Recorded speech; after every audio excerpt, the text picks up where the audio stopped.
O martelo está batido. O time profissional volta a campo para representar o Flamengo no clássico desta quarta-feira contra o Vasco da Gama. O Flamengo já até comunicou isso de forma oficial. Acho correto? Aí tem polêmica nessa história. Deixe nos comentários o que você pensa a respeito. É uma decisão institucional. O presidente BAP participou desta reunião, assim como José Boto, que é o diretor de futebol do Flamengo. Então tem que ser uma decisão institucional, né? Não pode partir da cabeça de alguém, não. Vamos utilizar os profissionais e pronto, acabou. Não, o presidente tem de se posicionar em relação a isso. Só que, assim, por que se explica isso? Porque o Flamengo está aí correndo o risco de participar do Torneio da Morte, aquele quadrangular do Campeonato Carioca, e por isso precisa pontuar, né? Então, o papelão dos garotos do Flamengo contribui para esta decisão de colocar os jogadores profissionais em campo, né? O Sub-20 não cumpriu a parte dele, então os profissionais vão entrar em campo contra o Vasco da Gama, porque se joga com o Sub-20 essa partida, o Flamengo poderia ser humilhado pelo Vasco. Lembrando que o Vasco poupou seus titulares contra o Nova Iguaçu para entrar com força máxima contra o Flamengo nesta quarta-feira. Então é uma situação complicada, né? Afinal de contas, cabe ao Flamengo tentar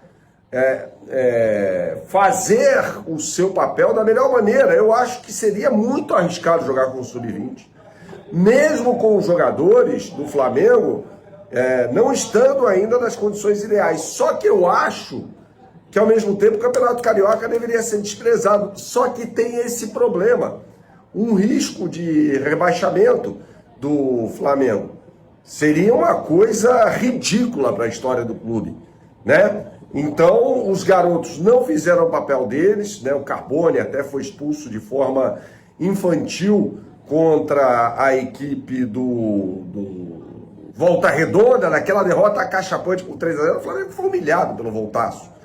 E aí vive agora essa situação de ter de forma precipitada, não estava nos planos de ninguém colocar os profissionais em campo já nessa partida, e aí o Flamengo vai ter que antecipar a escalação desses caras, né, para que eles evitem o vexame contra o Vasco da Gama. O Flamengo estará nas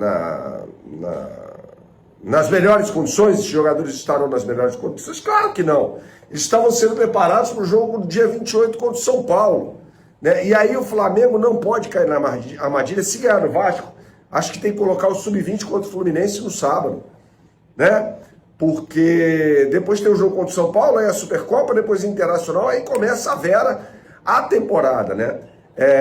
Isso é fruto para mim, do mau trabalho dos garotos do Flamengo, dos jogadores do Flamengo, né? Um péssimo trabalho, né? E o Bruno Pivetti também foi mal. Acho que tem um problema de confiança ali também. Afinal de contas, os garotos do Flamengo, esse time reforçado por Lohan e Matheus Gonçalves, ganhou o Campeonato Mundial Sub-20, disputado no Maracanã, no ano passado, no Barcelona, nos pênaltis, é verdade, com uma grande atuação do goleiro Léo Nanete, uma partida em que o Barcelona até foi melhor do que o Flamengo. Agora, nesse caso aqui, não dá para escolher muito, não tem muito para onde correr. O Flamengo vai ter que colocar os seus titulares em campo, olha, para evitar um vexame contra o Vasco da Gama. É certeza de que o Flamengo vai ganhar? Não, não há nenhuma certeza disso. E até acho que a relação do torcedor muda, né? Acho que haverá uma busca maior por ingressos para essa partida contra o Vasco da Gama. Muda a relação do torcedor. O torcedor agora, ele vai se estimular, ser mais estimulado a comparecer ao Maracanã. Não que a torcida do Flamengo não comparecesse, a torcida do Flamengo sempre vai comparecer, mas acho que o torcedor se sente mais estimulado a comparecer ao Maracanã para assistir a esse jogo do que assistir aquele time horroroso do Sub-20, né? Vários jogadores do Sub-20 atuaram menos do que podem, e acho que está na hora, de repente, de ver ali, ó, quem pode continuar no clube. Guilherme, o Douglas, que não foi bem, mas é um jogador que pode continuar no clube. Agora, tem jogadores que já foram testados até no time profissional, como é o caso do Carbone, que não tem mais a menor condição de defender o Flamengo.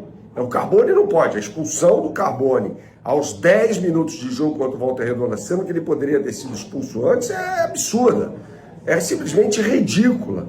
Não poderia ter acontecido isso. Então o Flamengo antecipa o retorno dos seus profissionais, visando, claro, se afastar dessa questão do torneio da morte, né? Um quadrangular em que o último cai para a segunda divisão, e também para não sofrer um vexame histórico do Vasco da Gama. Né? Lembrando que o Flamengo há pouco tempo ganhou de 6-1 em 2024, né? Ganhou de 6-1 da equipe Cruz Maltina.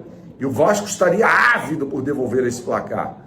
Então me parece uma decisão assim que não estava no planejamento. O planejamento é alterado, né? Há uma alteração de planejamento, mas faz-se necessário nesse momento uma correção de rota. É necessária essa correção de rota, porque senão a coisa ia ser muito complicada. Muito complicada. O Flamengo não pode se dar o luxo de cair nesse torneio da morte e usar a cavalaria, ou seja, usar os principais jogadores nesse torneio da morte em meio à disputa de uma fase mais aguda, por exemplo, de uma Libertadores da América. E aí sim ferrar de vez o planejamento do Flamengo. Então o Flamengo se vê numa sinuca de bico. Ah, mas disputa com o Sub-20 o torneio da morte. Alguém que assistiu a esses 3 jogos contra a Portuguesa, Volta Redonda e Bangu pode confiar que o time passaria sem maiores problemas pelo torneio da morte? Eu não ouso fazer essa projeção, não.